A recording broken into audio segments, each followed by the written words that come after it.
The story of Hagar and Ishmael.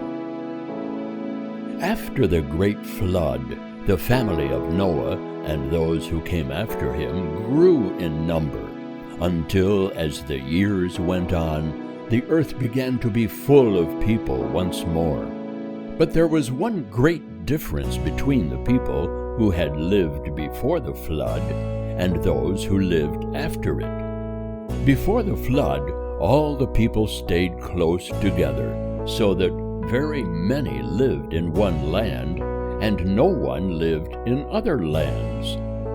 After the flood, families began to move from one place to another, seeking for themselves new homes. Some went one way and some another, so that as the number of people grew, they covered much more of the earth than those who had lived before the flood. Part of the people went up to the north and built a city called Nineveh, which became the ruling city of a great land called Assyria, whose people were called Assyrians. Another company went away to the west and settled by the great river Nile and founded the land of Egypt, with its strange temples and pyramids, its sphinx and its monuments.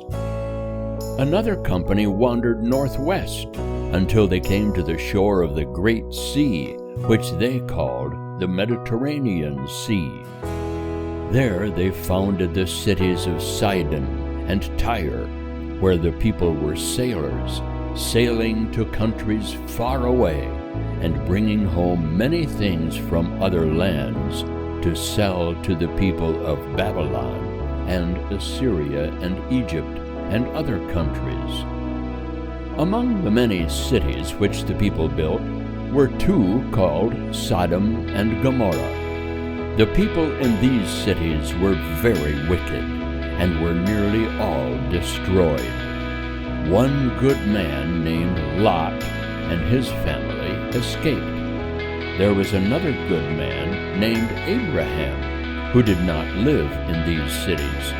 He tried to do God's will and was promised a son to bring joy into his family.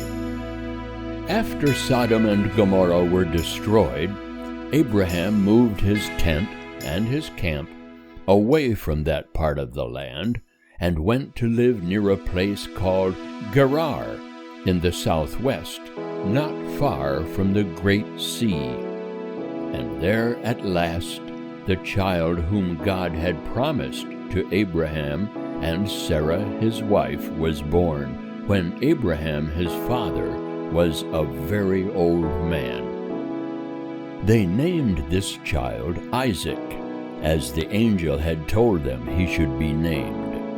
And Abraham and Sarah were so happy to have a little boy that after a time they gave a great feast and invited all the people to come and rejoice with them, and all in honor of the little Isaac. Now Sarah had a maid named Hagar, an Egyptian woman, who ran away from her mistress and saw an angel by a well, and afterward came back to Sarah. She too had a child, and his name was Ishmael. So now there were two boys in Abraham's tent, the older boy Ishmael, the son of Hagar, and the younger boy Isaac, the son of Abraham and Sarah. Ishmael did not like the little Isaac and did not treat him kindly. This made his mother Sarah very angry, and she said to her husband, "I do not wish to have this boy Ishmael growing up with my son Isaac. Send away Hagar and her boy, for they are a trouble to me." And Abraham felt very sorry to have trouble come between Sarah and Hagar, and between Isaac and Ishmael. For Abraham was a kind and good man, and he was friendly to them all.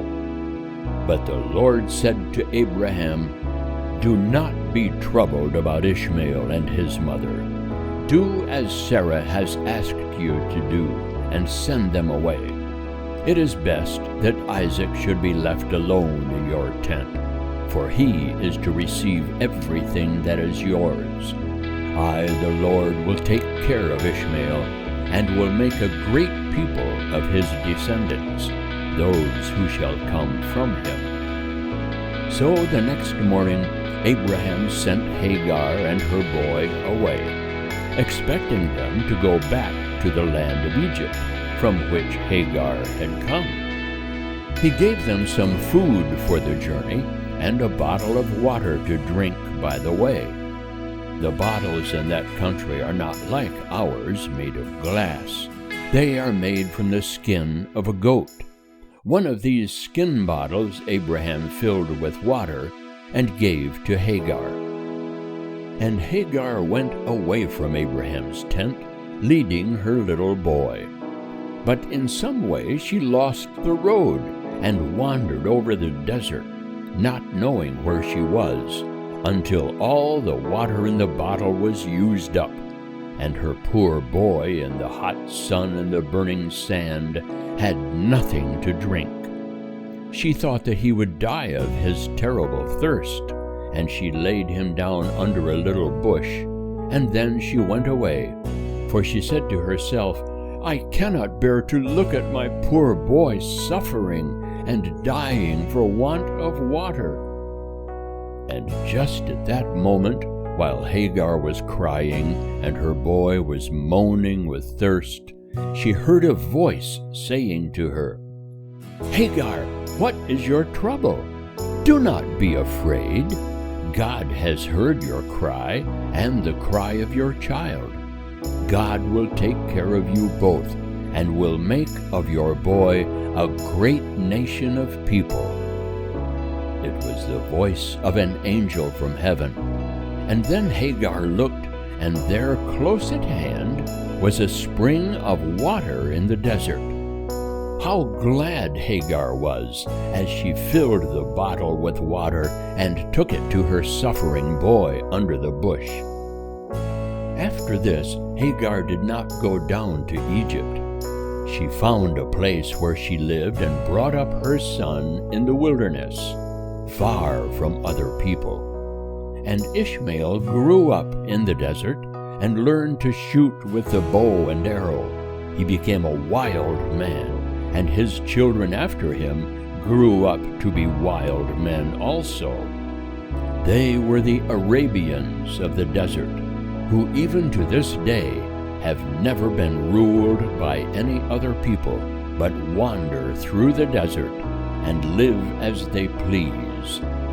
So Ishmael came to be the father of many people, and his descendants, the wild Arabians of the desert, are living unto this day in that land.